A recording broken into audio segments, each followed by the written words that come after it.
25 de junio de 1983.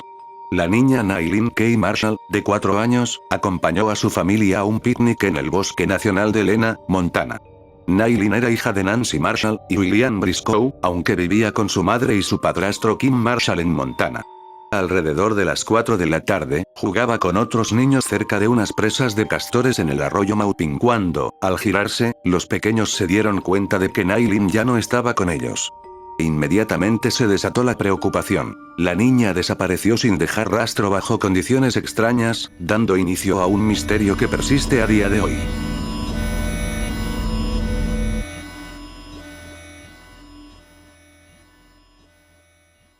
La zona donde ocurrió la desaparición es agreste y montañosa. En pocas horas se organizó una búsqueda desesperada. Decenas de agentes de policía, agentes especiales del FBI y cientos de voluntarios, incluidos vecinos e integrantes de la iglesia mormona local, peinaron el terreno a pie. Se formaron líneas de búsqueda en cuadrícula y se emplearon perros rastreadores para seguir cualquier indicio. Incluso se drenaron estanques y se exploraron viejos pozos de mina con buzos, seguros de que el cuerpo de la niña podía estar allí. Todo fue en vano. 17 días de búsqueda intensiva no arrojaron pista alguna. Al cabo de una semana el clima empeoró, y el 10º día de rastreo, un 4 de julio de 1983, los voluntarios confesaron su frustración. «Hay nieve en el suelo, la esperanza se ha ido», relató uno de ellos al suspender el operativo. La búsqueda física se dio por terminada, pero el caso acababa de abrir otro capítulo inquietante. 2 años después, en noviembre de 1985, la familia de Nailin recibió comunicaciones desconcertantes. Un hombre anónimo llamó varias veces al Centro Nacional para Niños Desaparecidos, alegando que él había secuestrado a la niña. La policía rastreó esas llamadas hasta cabinas telefónicas en Wisconsin, incluyendo una ubicada en Edgerton. Poco después, a principios de 1986, la organización Child Find of America recibió una carta mecanografiada de ese mismo hombre. En la misiva, postada en Madison, el autor narraba que había recogido a una niña llamada Kay en la zona de Helena y Boulder, Montana, y que ahora la cuidaba como propia. Explicaba que vivía de inversiones, la educaba en casa y la llevaba de viaje por Estados Unidos, Canadá e incluso el Reino Unido. En su relato insistía en que quería mucho a la niña, que ella estaba feliz, y que no podía dejarla ir a pesar de extrañar a su familia. Si bien esto es lo que se cuenta, personalmente noto detalles extraños, pero eso lo dejaremos para más adelante. Los detalles que incluía el autor de las llamadas y cartas eran inquietantes. Mencionaba rasgos privados de Nailin y de su situación que no se habían hecho públicos, lo cual hizo pensar a los investigadores que realmente conocía el caso. De hecho, las autoridades concluyeron que esos datos sugerían que la niña posiblemente era víctima de abusos sexuales por parte del secuestrador. Pese a lo perturbador de estas comunicaciones, nunca se logró identificar al remitente ni confirmar la autenticidad de su historia. Años después, la investigación señalaría que toda la información provenía de cabinas públicas y que, una vez localizadas, las llamadas cesaron misteriosamente. Con el paso del tiempo surgieron teorías y giros sorprendentes. Un testigo afirmó haber visto a una joven con rasgos similares a Nailin en un restaurante de Janesville, Wisconsin, durante ese periodo, pero la pista no cuajó. Incluso hubo quien anónimamente aseguró haber matado a la niña y haber arrojado su cuerpo a un pozo de mina cerca de Helena, un lugar que se inspeccionó exhaustivamente sin hallar nada. En 1990 el caso cobró notoriedad al aparecer en un especial de televisión, lo que provocó un giro insólito. Un espectador creyó reconocer en las noticias a uno de sus compañeros de escuela que podría ser la joven. Al investigar la pista resultó ser otra niña desaparecida, Mónica Bonilla, quien había sido secuestrada por su padre en California en 1982. Gracias a ese error, Mónica fue localizada y reunida con su familia, aunque no tenía relación alguna con Nailin. Hay quienes dicen que la niña sigue viva, pero personalmente no lo veo probable. Aclaro que a partir de aquí lo que digo es meramente especulación mía, puestos que no puedo hacer más que generar hipótesis. Si bien me creo que fuera secuestrada por alguien, personalmente pienso que quien sea que fuera esa persona la asesinó. Después de ello podría haber fantaseado con la idea de que estuviera viva, además de enviar esos mensajes a la familia. Lo que me es difícil de deducir es cómo pudo haberse deshecho del cuerpo y cómo pudo evadir a las autoridades por tanto tiempo. Puede que las condiciones en el momento tampoco fueran las mejores, pero no creo tampoco que fuera imposible descubrir el cuerpo si estuviera en esos alrededores. Pienso que de verdad alguien la secuestró, porque quien fuera que estuviera detrás de las cartas, conocía detalles privados como se mencionó anteriormente, que no eran accesibles al público. En 1995, 10 años después de la desaparición de la niña, Nancy Marshall, su madre, fue asesinada en México antes de poder recibir alguna noticia sobre su hija. A más de 30 años de desaparecida, su caso aún se mantiene abierto, aunque sigue sin ser resuelto. Sea lo que le ocurrió a aquella niña, tuvo que haber provocado su deceso, puestos que a día de hoy tendría más de 40 años, y aun si su captor fuera un hombre de entre 20 y 30 años en aquel entonces, a día de hoy ya no podría retenerla más.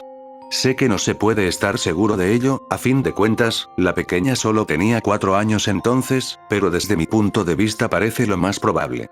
Sin embargo, también existe la posibilidad de que aquella niña siga con vida, criada por un extraño degenerado que pudo haber abusado de ella, y de ser cierto, las cosas serían mucho más macabras de lo que uno podría imaginar. Su madre, su padrastro, todos los presentes, incluso la propia Nailin, fue a ese picnic aquella tarde del 25 de junio, sin saber que jamás volvería a casa.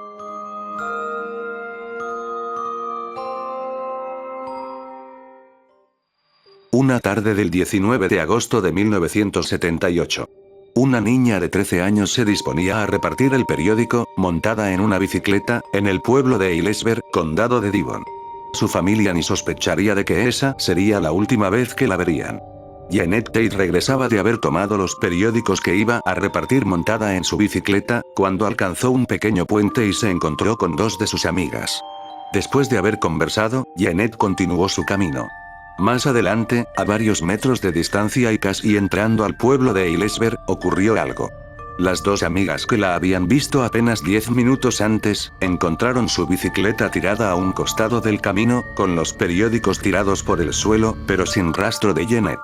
La búsqueda no escatimó en recursos, puesto que dentro de un par de horas de haberse reportado su desaparición, ya había equipos de búsqueda e incluso un helicóptero rondando la zona. La búsqueda duró días, que se convirtió en semanas y, eventualmente, en meses. Pero nunca fue encontrada. A día de hoy, a más de 40 años desde que ocurrieron los hechos, no se sabe gran cosa del caso, y es que esta historia es una que tiene mucha incertidumbre, principalmente por la falta de información.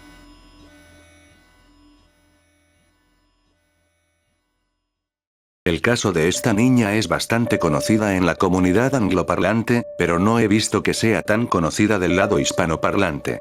Pero volviendo al tema, este caso en particular tiene ciertos detalles curiosos. El primer detalle es que las amigas de Janet movieron la bicicleta de su lugar y al momento de la investigación la policía tuvo que recrear cómo se vería al momento de encontrarla tirada en el camino, por lo que si hubiera alguna pista en la misma se perdió con esa acción. El segundo detalle es que estaban tan a ciegas, que la policía incluso permitió que un supuesto detective psíquico participara en la investigación, cuya participación lógicamente no ayudó demasiado. No sabían qué podría haber ocurrido, no por la naturaleza del acto porque claramente todo apuntaba a un secuestro, sino que no sabían cómo podrían haberlo hecho, ni quién. Ten en cuenta que Eilesburg no es un pueblo muy grande, a duras penas llega a más de 300 habitantes a día de hoy, además de haber llegado hasta prácticamente la entrada del pueblo. El testimonio que más fuerza tuvo en su día fue el de una mujer llamada Matilda Rogers, quien contó que el día del incidente vio a un hombre en un auto de color granate conducir hacia donde estaban las niñas. Aunque estas afirmaciones no tenían peso en forma de pistas o pruebas, fue el camino que tomaron las autoridades en su día, puestos que tampoco tenían nada más aparte de aquel testimonio. Además de esto, se interrogó al propio padre de Janet, John Tate, pero tenía una coartada bastante sólida. No parecía ser el culpable, puesto que estuvo muchos años buscando a su hija hasta su muerte. Esto es curioso, pero aparentemente hubo gente que salía con teorías extrañas, como la de un tipo que pensaba que un ovni de Marte la traería de vuelta a casa. En cualquier caso, se hizo bastante publicidad de la desaparición de la joven por todos lados. Apareció en periódicos, televisión, radios, todo lo que hiciera falta, pero claro está, de poco sirvió. Mira, este es el recorrido que hizo Janet, y aquí está el primer puente donde se encontró a sus amigas. Ella seguiría en la dirección hacia el pueblo de Eilesburg, mientras sus amigas irían por el mismo camino pero lógicamente más lento. En esta ubicación fue donde se encontró su bicicleta, junto con los periódicos tirados como se puede apreciar en esta imagen. Nos adelantamos hasta 1990, cuando atraparon a un asesino pedófilo de niñas, un tipo llamado Robert Black. Este hombre fue condenado en 2011 a 10 cadenas perpetuas por secuestrar, violar y asesinar a 4 niñas. Robert era alguien que trabajaba como conductor de una furgoneta para una empresa que repartía carteles por territorio inglés e irlandés. Esto le permitía cometer sus actos contra niñas pasando relativamente desapercibido, puestos que tenía un gran conocimiento de las vías del país, especialmente de Londres. Años después de la desaparición de Jeanette, secuestró a una niña en 1982 que también iba montada en una bicicleta, además de que el sitio donde desapareció la niña de este caso era una que le gustaba bastante a Black. ¿Y qué más? Pues nada. No hay mucho más que añadir, salvo detalles de la vida de Jeanette y de Robert Black que honestamente siento que sería más relleno que otra cosa para el video. Si bien, personalmente creo que sí fue el responsable de este caso, la verdad es que posiblemente nunca sabremos la respuesta a ciencia cierta. Eventualmente se hicieron las conexiones con Robert en el caso de Jeanette, pero murió en prisión días antes de poder ser acusado formalmente. Muchas personas creen que Robert fue el responsable de secuestrar a Jeanette, y posiblemente de su asesinato también, pero nunca se ha podido encontrar pruebas de ello, ni nada que ayude a averiguar cómo lo hizo. Esta es una historia con un final amargo. Su padre, John Tate, nunca pudo saber qué le ocurrió a su hija y finalmente murió en 2020, a sus 77 años. La niña de los periódicos desapareció sin dejar rastro, dejando atrás a una familia y especialmente, a un padre con un dolor eterno que nunca pudo saber tan siquiera el destino de su hija, ni pudo darle santa sepultura, como había sido su deseo.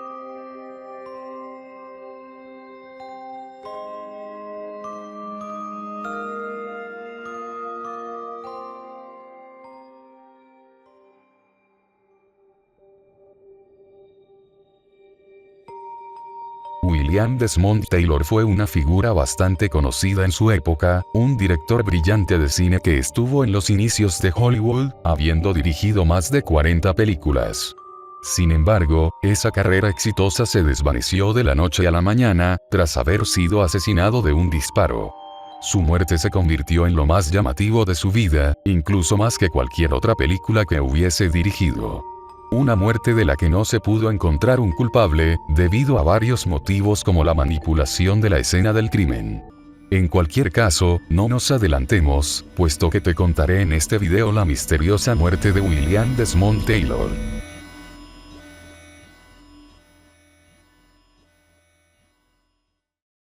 1 de febrero de 1922.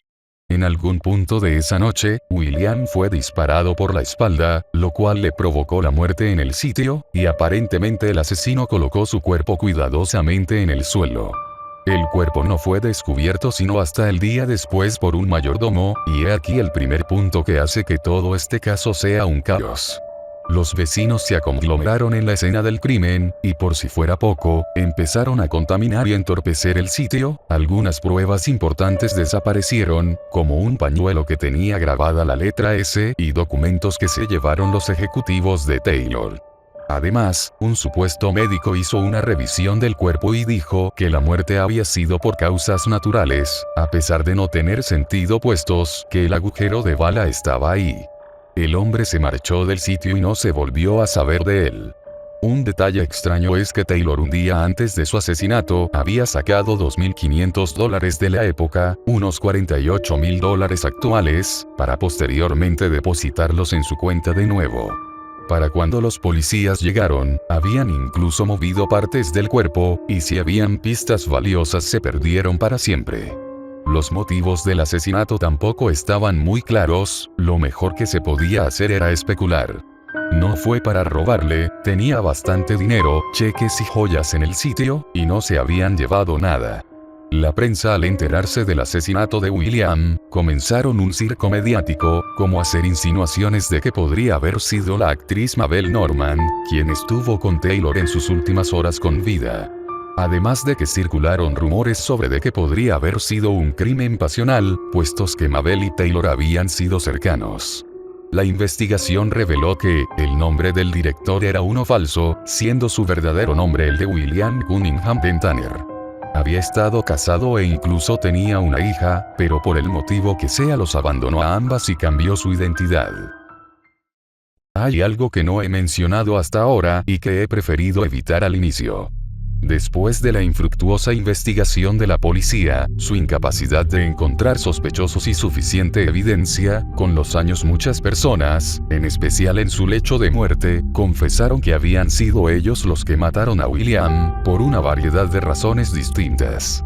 Un ejemplo de esto fue un escritor canadiense, llamado Mark Sennett, quien dijo que lo había hecho porque Taylor era un queer, antiguamente usado como insulto, y que se había robado a Mabel con el uso de drogas. Desgraciadamente, esto es todo lo que hay.